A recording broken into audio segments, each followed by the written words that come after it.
Hello everyone, welcome to my channel. Thank you so much for tuning in again. Today, as you can tell by the title, I have got an educational slash academic style video today, which is a bit different from my usual content, but I have made some educational videos in the past, and one of them, the most popular video on my channel, is A-level art advice, and that's got like 3,000 views, so thank you to everyone that's watched that, and for all of you that commented and asked questions. One person in particular, a viewer, commented. I'm going to put her comment here. She asked for some tips on, I think, like just applying to or just getting to the stage of going to architecture school. For those of you who don't know, I study architecture at NUA, which is my university, and yeah, some people ask me how I got to getting into architecture school, so I thought I'd answer all these kind of questions and mainly just give my advice. This is just a disclaimer out there. I'm not a professional when it comes to education and applying to universities and stuff, so do take everything I'm saying with a pinch of salt, but this is what I've done and this is how I got in, and I'm hoping that this will give you an idea of the things that you can do or put in place or work towards to get you into architecture school. So let's get on with the video. I actually have made some notes in my YouTube notebook. So the first thing I've written down is genuine passion. Now, I think this is one of those things that you need to take with a pinch of salt. I personally have always wanted to do architecture and be an architect. I often say that there's like no plan B for me. Architecture is all that I really want to do in terms of like career-wise. I don't mind like dabbling in other things along the way, but that's the main thing I want to do with my life concerning my career. So, I mean, I've wanted to be an architect since I was 3. I'm gonna like link my personal statement as a Google Doc down below. Please do not plagiarise or copy that. First of all, that's just a bit rude and wrong. And second of all, with the way applying to university in the UK works, I'm pretty sure that that's been run through like plagiarism software, so they'll know if you plagiarised it. But hopefully my personal statement will help you get a better idea of everything that I've done. So yes, anyway, back to what I said. So, a genuine interest. I have always wanted to be an architect, as I said. My earliest memory of this was that I was really into Lego when I was younger, and I was convinced that I wanted to be a builder because I had really like lots of fun designing all these different houses and stuff. But my dad like corrected me and said that I wanted to be the architect, which is the person who designs, not just builds the house. So that's kind of my first memory of architecture, and ever since learning that word, it's been like my number one interest, and I try and do things that revolve around that. So the first thing would probably be with television. I watch TV shows that revolve around architecture and interior design, so I love grand designs. I haven't watched that in a while actually because I'm at university and we don't really watch TV. One of my favourite things is George Clark's Amazing Spaces, and he's also done a series on restoration, and it was this series that got me thinking that combined with my love of history, I also like architecture, and I would like to hopefully specialise in conservation and restoration. So that is just like a light bulb moment I had that gave me a niche. But engaging with architecture and having a genuine interest in it has really helped me. So just keeping me informed so that if I did ever go to interviews and stuff, I could have a conversation with whoever was interviewing me, because I had some sort of knowledge about the industry, and even if it feels like you don't know that much, because believe me, I'm going into my 3rd year and there's so much I don't know, but even before I applied, listening to those shows really gave me an ear for things. It just kind of fortifies your vocabulary and your understanding of architecture. So on Instagram, Twitter, Facebook, usually the first things I always liked in terms of pages were anything architectural or arts based, because that was what I was interested in. So my feed, despite the other interests I have, always have architecture and design coming through. So I think that helps. And also with the genuine interest thing, I'm not going to lie to you, architecture I think is really challenging to do. And this isn't to dismiss how difficult university is, because I get it, it's tough, like a degree is a whole other level of education. But I feel like architecture is incredibly demanding, and also it depends where you go. Where I am, it's 100% coursework. So if you don't really put in the work and the hours, you're not going to get all of that out at the end, because it's not like exam based completely. So it depends on where you go. So having that like genuine interest is what's going to give you the motivation, the encouragement to keep going. Because I will be honest with you, there have been many times where you just think, this is so difficult, I don't know what I'm doing, should I just give up? But that's never been an option for me, despite like having those really down moments where you think you're a failure. Like, failing is not an option for me, because it's what I want to do. Even though I might not get the top marks in the class, I'm going to keep pushing and at least pass everything. That is what's like in my mind and motivating me. So like in year 2, term 2, that's possibly like one of the most difficult times I've had in terms of my academic life and like home personal life. But I still managed to not fail despite everything that was going on, because that drive kind of helped me get through and just still manage to put something out there and hand in.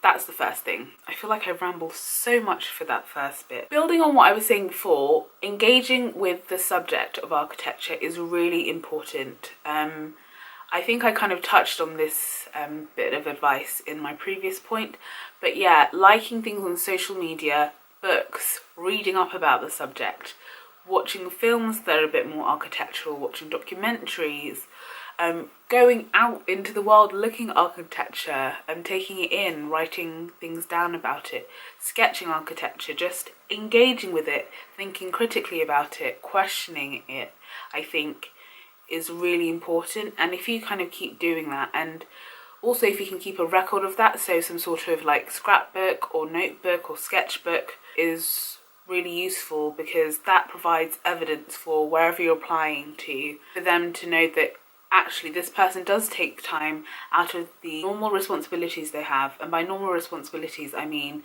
your other academics, so like if you're doing your A-levels or you're in college and you're studying other courses, you showing that initiative to be engaging with the subject outside of what's in the curriculum and what you have to do shows that it's some sort of a hobby, and that you have a genuine passion to pursue it outside of what's expected of you, if that makes sense.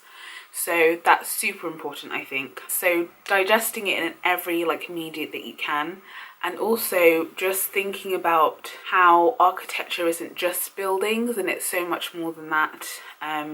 You can link it to like geography, history, psychology. Yeah, so the main thing is just to try and engage with it in every possible way. So things that I did were, it might not seem like it, but like life drawing, that was really good, because even though it's not drawing buildings, it's still kind of studying drawing, because drawing is a really important skill in architecture. And it might seem really weird, like you're drawing a body, what's that got to do with buildings? I think the human body is one of the most kind of difficult and complex things to draw, because it is mostly made up out of curves and not angles. Whereas architecture, the type of drawings, they can be a bit more like straightforward to understand because of methodology, I think that's the word, and the rules in terms of the language. Whereas with the human form, it's like a bit more difficult to understand and comprehend. So life drawing is one thing. Exhibitions, so exhibitions at museums, at art galleries, anywhere that kind of linked to architecture, even if it's a tenuous link. Also like finding practices or architects that you find interesting, and make sure that they're not just the mainstream ones, because I feel like I've helped out with doing interviews for people to come and do architecture at my university, and one of my tutors was saying like the amount of times they've read Zaha Hadid in a personal statement, like it's awesome that you like her, but that's just kind of as we say, the star architects, like the mainstream architects, like try and find someone who isn't so in the spotlight maybe, or someone you have a genuine interest that you can explain why you like their work. That's really important. If you can get your hands on journals and magazines, because there are specific publications that come out for architecture. I know that some of them you have to be like an architect to be able to get them and stuff, but I'm sure you can find something online. And most of the publications, I'll try and link some, or put some down below, have an online presence, so you can still get information from there. Yeah, I think that's all I want to say in terms of engaging. And also sketching, going out and seeing architecture and being critical of it, like questioning whether you think you agree with the way something's designed, and how it could be improved. So yes, that's really important as well. The next thing is your portfolio. I'm going to link my other videos about A-level art and applying to university in the description, because I think I talk about portfolios and applying in a bit more in-depth and useful way. But the main thing is just to exhibit all of the strengths or attributes you have. So like, it depends where you're applying really. I applied to an arts university, so I was allowed to kind of have a bit more of an artistic license with what I submitted. So the main thing to do is look at the requirements that wherever you're applying are asking for, and trying to consciously meet all of those and kind of go beyond as well. The first things that pop to mind is being able to draw or work with a range of mediums. That kind of shows that you have like multidisciplinary skills, which is really good. You always need a little bit of text or writing to show that you can be critical and think in a, I don't know, aware of architecture and its impact. Maybe if you have gone to exhibitions, your takeaways from that and your sketches of that, as well as whatever maybe architects and architecture that might have inspired you, pop that in there. If you'd like me to do a really in-depth video on advice, portfolio advice for applying to architecture school, leave me a comment and then I'll do that. But yeah, I'll put my other I'll put my other videos down below so you get an idea of that. But yeah, I think that's the main thing. You have to also tailor your portfolio depending on where you apply to, because I applied to 5 different universities. I was accepted into all of them, but I had to like curate my portfolio in a different way depending where I was going. One thing I would say is really amazing if you can, I know that it's not always possible, is to get work experience in the field that you're interested in. I was really lucky that I managed to ask some colleagues at school if they knew anyone or if I could like work for people that they did know, and I managed to get some. So I got some during 6th form, which was when I was like 16/17, I want to say. So I got 2 weeks worth in the summer, which was really, really useful. Even though I say week, I mean like 5 days of the working week. It might not seem like that much time, but you can pick up and realise so much in that short space of time. So if you can do that, that's awesome. I know it might seem a bit funny that like you're going into a place of work that you have like no qualifications for, but I think you will be able to be useful in some sort of way, especially if you want to be there. So try not to be too intimidated. I know it can be difficult, but it's really worth it, and I think it will help you better when it comes to your interviewing process. So yes, work experience is really awesome because it shows that you've taken the initiative to go out and hunt down and get someone to kind of mentor you for that amount of time, and that you've actually tried to get a feel of what it's like to be in that industry. So I think it's really impressive if you can do that. Even if you can only get 1 day of shadowing, that's still something that's quite impressive that you can put on your CV and that you can mention in your interview or in the application process. The final thing I want to say, which might be a little bit, I don't know what the word is, I mean, like slightly dishonest, but not completely dishonest, is to twist the truth. And what I mean by this is that I as I said, I've always been interested in architecture. But in terms of the subjects I did, they weren't necessarily strictly architectural. So I think in terms of the first thing that come to mind concerning architecture, you think of like maths and physics. I want to say those are like the standout points. And then maybe a bit of art because of the drawing, or like graphic design or product design or something like that. Or maybe even design technology because you're making stuff. Those might be like the first stereotypical things that come into mind. And when people ask me what I studied French, history, fine art, and at AS level, so the one I dropped before A level, I studied English literature. And you might look at what I studied and think, how on earth is this person even allowed to be studying architecture? But basically, in my application process and in my personal statement, I managed to twist the truth and talk about how each of the subjects that I was doing, I made the tenuous link with some of them to discuss how the skills that I learnt in studying those subjects could be applied to me learning architecture at university.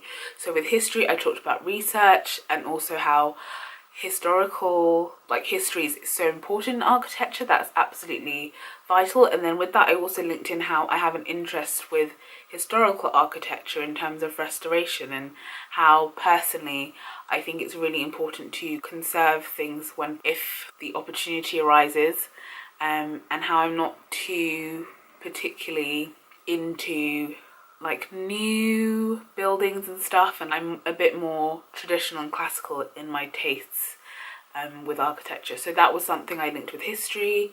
So that was tick, done. Art, luckily I applied to an art school. I did do that on purpose. I was thinking that I'd like to go to an art school because I wanted it to be a bit more design based in terms of what I was learning about architecture. I talked about drawing. All my drawing skills are really good and transferable, and that ability to be creative and think in certain ways and challenge yourself is really important for architecture, because it's kind of the same hustle, the same grind, because it's, even when you're in practice, it's kind of has that coursework vibe where you prepare, and then you produce this final, I think we used to say final piece at school, but then you have your final brief in the real world in architecture. So I think I was able to talk about that, and because I applied to an art school and I just studied fine art, that already made it relevant, if that makes sense. In terms of French, you might be thinking, how does that even link? It doesn't really, apart from how I have a genuine interest in it, but I thought that it showed a different type of skill set, because I think learning a language is very different, and we all know that it is very different from learning any other subject, if that makes sense, because it's like a whole other part of your brain that you have to use, a whole other set of arsenal that you have to work with. And in terms of French, it's just, and any other language really, it just shows that you're first of all a particular type of person, and that you're willing to challenge yourself, because it's learning another language, and especially taking French A level, it's so different to GCSE. So I thought that might spark some intrigue a little bit in terms of my application, but I didn't focus on that too much. I feel like I've been talking for a while now, but another thing I wanted to mention is that here in the UK we have the option to do an EPQ, which I believe is called an extended qualification project. I was planning to, and did lots of research on a restoration conservation project that was happening in London, but everything just kept falling through, and I had been ill the previous year for A level, so I was already trying to play catch up and get better grades in my final year. So I decided to kind of not bother with that, but I had done the research and I was really interested in it. So I mentioned that ever so slightly in my personal statement, I think, but talk about how I have a genuine research in it, because you have to produce like a 3,000 word essay on it, whatever your EPQ is. So by showing that I was taking the steps to engage in something that I found interesting. I feel like that helped me as well. One other thing that is really important, I think, is a piece of written work. And especially if you're applying to art school, that you might think, oh, maybe that doesn't matter too much, but it does. And at the end of the day, university is a high level of education and academia, which means that writing is really important and essential. So having a piece of written work is so important. I made the conscious decision in art because in our final year you get a bit more freedom with coursework side of things as opposed to the exam, and I decided to make everything that I was doing in art about architecture. So I think my theme was space, and then obviously that's quite a broad term, and then I kind of specialised it in architecture. And then we had to produce a 3,000 word essay as a part of the coursework, and I decided to try and discuss an architectural exhibition I went to and touch on like the psychology of architecture and things like that. And whilst I've read it back now, it's like 2 or 3 years old, it's okay, but it definitely needs development. At that time, I also managed to make it into an actual book. I'll get that just 1 second.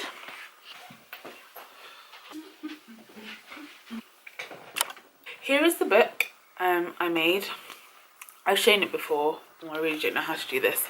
But turning up to an interview with a book, even though it's really thin because it was just a 3,000 word essay, especially at an art school, I feel like was really impressive because I've gone out of my way to actually make some sort of publication that's somewhat aesthetically pleasing. So I'll just flick through it quickly.